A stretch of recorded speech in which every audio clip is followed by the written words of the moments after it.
दोस्तों अभी हम करने वाले हैं ग्रुप डी 17 सितंबर 2018 शिफ्ट 1 का एक क्वेश्चन है।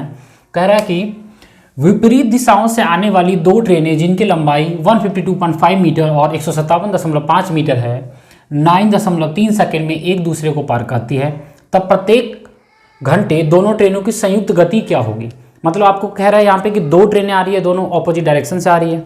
अब जब दोनों ट्रेनें ऑपोजिट डायरेक्शन से आ रही है तो एक दूसरे को क्रॉस करने में कितना टाइम ले रहा है, 9.3 सेकंड ले रहा है। तब आपसे क्वेश्चन पूछ रहा है कि इनकी संयुक्त गति मतलब कंबाइंड स्पीड क्या है। ठीक है, तो सबसे पहले देखिए, अगर इसको मैं सॉल्व करूँ इस क्वेश्चन को, तो यहाँ ध्यान से देखिए कि आपको पता है कि मान लिया कि ए प्लेस है और दूसरा बी है। एक ट्रेन ए से बी की तरफ जा रही है और दूसरी ट्रेन बी से ए की तरफ आ रही है। ठीक है, जब ये ट्रेन दोनों ट्रेन आपस में एक जगह पे मिलेगी तो मान लो कि ये ट्रेन यहाँ थी और दूसरी ट्रेन यहाँ पे आ गई। दोनों ट्रेन का अगर मैं बोलूँ इंजन यहाँ पे है, जो इधर से जा रही है और जो इधर से आ रही है। तो एक फर्स्ट ट्रेन की अगर मैं डिस्टेंस की अगर बात करूँ तो वो है 152.5 मीटर और दूसरे ट्रेन की अगर बात करूँ तो कितना है वो 157.5 मीटर। यहाँ पे समझने वाली बात यह है सिर्फ कि जो ट्रेन ए से बी की तरफ जा रही है और दूसरी ट्रेन बी से ए की तरफ आ रही है, इन दोनों का जो कंबाइंड डिस्टेंस की अगर बात करूँ या लेंथ की अगर बात करूँ तो आप देखिए कि जब इस पॉइंट पे मिलेंगे तो यहाँ से इस ट्रेन के का सबसे लास्ट वाला डब्बा और इस ट्रेन का सबसे लास्ट वाला डब्बा यहाँ होगा। ठीक है, तो ये दोनों क्या करेंगे कि एक जगह पे यहाँ पे मिले। अब इसके बाद क्या करेंगे, क्रॉस करते हुए जाएंगे। तो एक टाइम ऐसा आएगा कि ये ट्रेन यहाँ से पहुँच के, ये वाले ट्रेन की अगर मैं बात करूँ, यहाँ से पहुँच के क्या होगा, इसका इंजन यहाँ पे आ जाएगा और ये जो इंजन है वो यहाँ पे आ जाएगा। मतलब अब दोनों का लास्ट वाला डब्बा क्या होगा, बिल्कुल क्रॉस कर रहा होगा। तो वही पूछ रहा है कि ये दोनों ट्रेन एक दूसरे को क्रॉस करने में कितना टाइम लेता है। तो सबसे पहले क्या करेंगे हम इसको कि इन दोनों का डिस्टेंस ऐड करेंगे। तो अब देखिए इन दोनों के डिस्टेंस को ऐड करने पे कितना आ रहा है, 152.5 एंड 157.5 की बात करो तो ये हमारे पास आ रहा है 310 मीटर। टोटल डिस्टेंस क्या आ रहा है, 310 मीटर। मतलब यहाँ से यहाँ तक का जो डिस्टेंस है वो 310 मीटर है। और 310 मीटर को क्रॉस करने में क्या हो रहा है, दोनों ट्रेन कितना टाइम ले रही है, आपके पास 9.3 सेकंड है। मतलब ऐसा हो सकता था कि ये ट्रेन कुछ टाइम ले और ये भी ट्रेन कुछ टाइम ले। ठीक है, लेकिन दोनों का मिला के टाइम कितना आ रहा है, 9.3 सेकंड की बात करो। तो आपको पता है कि अगर मैं बात करूं, आपसे क्या पूछा, स्पीड की बात करें तो स्पीड का एक फॉर्मूला क्या होता है, स्पीड इज इक्वल क्या होता है, डिस्टेंस अपॉन टाइम की बात कर रहा हूं, यही है डिस्टेंस अपॉन टाइम। तो डिस्टेंस कितना आपके पास 310 मीटर और कितने सेकंड में क्रॉस कर रहा हो, तो 9.3 सेकंड में कर रहा है। कितने में कर रहा है, 9.3 सेकंड में। अब मैं भी इस मीटर को भी हटाता हूं, 9.3 सेकंड में कर रहा है। तो यहां से हमारा क्या आएगा, स्पीड आ जाएगी। लेकिन अगर आपको यहाँ पे देखिए ऑप्शन में क्या बोल रहा है, स्पीड आपसे बोल रहा है किलोमीटर पर आवर में। तो अब यहाँ जो दिख रहा है आपको स्पीड, इसका आंसर कुछ भी आए तो ये क्या होगा, मीटर पर सेकंड में इसका आंसर आने वाला है। तो हम मीटर पर सेकंड को क्या करना है, मीटर पर सेकंड को जब मैं किलोमीटर पर आवर में कन्वर्ट करूंगा तो ये कितना हो जाएगा, 18/5 से मल्टीप्लाई कर देते हैं। कितने से, 18/5 से मल्टीप्लाई कर देता। मतलब अगर मैं इसको इससे करूंगा तो 18/5 से मल्टीप्लाई करेंगे और अगर मैं किलोमीटर पर आवर को जब मैं मीटर पर सेकंड में करूंगा तो 5/18 से मल्टीप्लाई करते हैं। ठीक है, तो मैं उसी तरीके से यहाँ पे क्या कर देता हूँ, यहाँ पे क्या था 9.3, तो मैं इस डेसिमल को अगर हटा दूँ तो इसकी जगह पे मैं एक 10 ऊपर लिख सकता हूँ। और आपको पता है कि 8 × 18/5 में लिख सकता हूँ क्योंकि किलोमीटर पर आवर की बात है यहाँ पे। अब देखिए आपके पास ये 5 हो गया, 5 2 जार कितना होगा 10। ये 31 की अगर बात, 31 से 31 से 0 और 31 की अगर बात करें तो 93 और ये करें 3 6 जार 18। तो अब यहाँ पे हमारे पास आ गया 10 × 2 × 6। तो 10 × 2 × 6 कितना होता है, 120 किलोमीटर पर आवर। तो इन दोनों की कंबाइंड स्पीड कितनी होगी, 120 किलोमीटर पर आवर। ठीक है, तो अब जल्दी से इसको नोट करिए।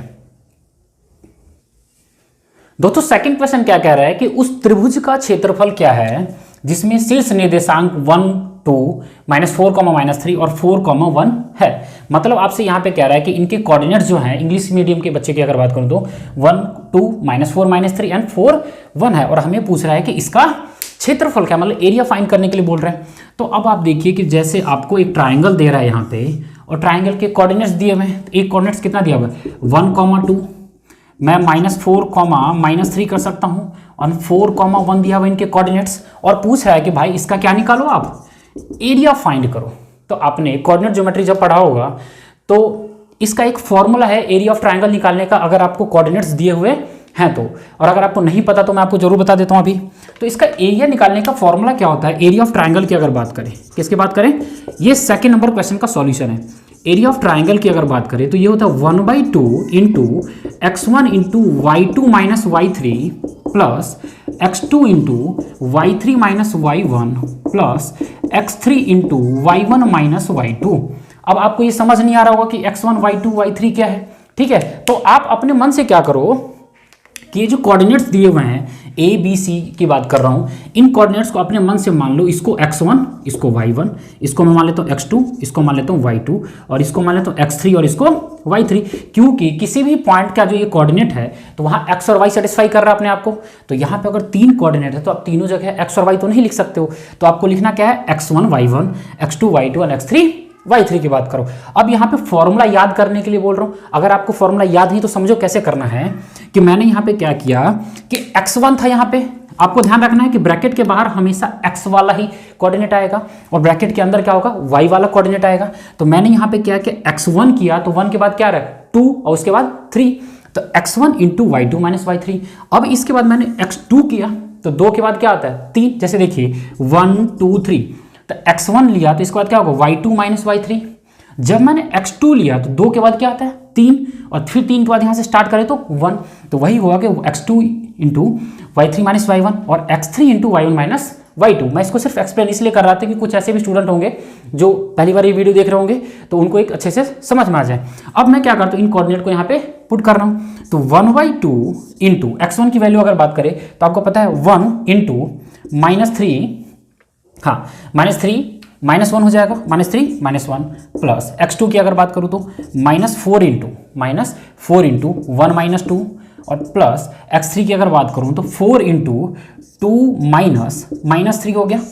ये आपको पता चल गया यहाँ तक समझ में आ रहा है। 2 -3 की बात करूँ, यही था क्वेश्चन कि 1/2 इंटू 1 इंटू इतना हमने किया, 1/2 into x1 into y2 minus y3 plus x2 into y3 minus y1। y3 देखो आपके पास कौन सा था, y3 1 था और y1 की बात करें तो 2, तो 1 -2 हो गया, plus x3 into y1 minus y2 की बात करूँ, x3 into y1 minus y2। तो y1 कहाँ था आपके पास, ध्यान से देखो y1 कहाँ पे, जल्दी बताओ, 2 की बात करूँ और y2 कहाँ पे है, ये। तो यहाँ पे एक चीज़ देखिए, ये जो पॉइंट में किया हुआ है कि यहाँ पे क्या बोल रहा हूँ, y1 माइनस y2 क्या था आपके अपने साथ के लिए क्या लेके आया हुआ है, उसकी वैल्यू क्या है, नेगेटिव में। तो इसको हम क्या करेंगे, माइनस लिख दिया, क्योंकि ये जो है फॉर्मूले के पास है, साथ है, और ये जो है 3 जो है अपने साथ लेके आया हुआ है। तो अब आपको करना क्या है कि मैंने सिर्फ आपको समझाने के लिए यहाँ पे उसको लिखा हुआ था। अगर ऐसा आपके साथ है तो आप डायरेक्ट लिख सकते थे ना, 2 माइनस सीधा 2 + 4 लिख सकते थे, सॉरी 2 + 3 लिख सकते थे, क्योंकि माइनस इंटू माइनस क्या होता है, प्लस होता है। तो इसी को मैं डायरेक्ट 2 + 3 भी लिख सकता हूँ, सिर्फ आपको समझाने के लिए मैंने यहाँ पे बताया। तो 1/2 इंटू, अब देखिए 1 इंटू -4 हो गया, ये वाली की बात करें तो प्लस -4 इंटू की अगर बात करें तो 1 - 2 क्या होता है, -1 होता है, प्लस 4 इंटू 2 + 3 कितना होगा, 5। और ये मैंने इसको यहाँ पे किया तो 1/2 इंटू -4 प्लस 4 और प्लस कितना हो जाएगा 20, यही है। तो अब देखिए -4 से +4 चला गया, तो अब आपके पास आ गया 1/2 इंटू 20 और 20 को जब 2 से डिवाइड करेंगे तो कितना आएगा 10, मतलब 10 स्क्वायर यूनिट। आपको पता है एरिया का यूनिट क्या है, स्क्वायर में है, तो इसका एरिया क्या हो जाएगा 10 स्क्वायर यूनिट। तो आप मुझे जरूर बताएं कि आपको समझ में आ रहा है या नहीं, और मुझे क्या इंप्रूव करना है ये जरूर कमेंट करके बताएं। Thank you.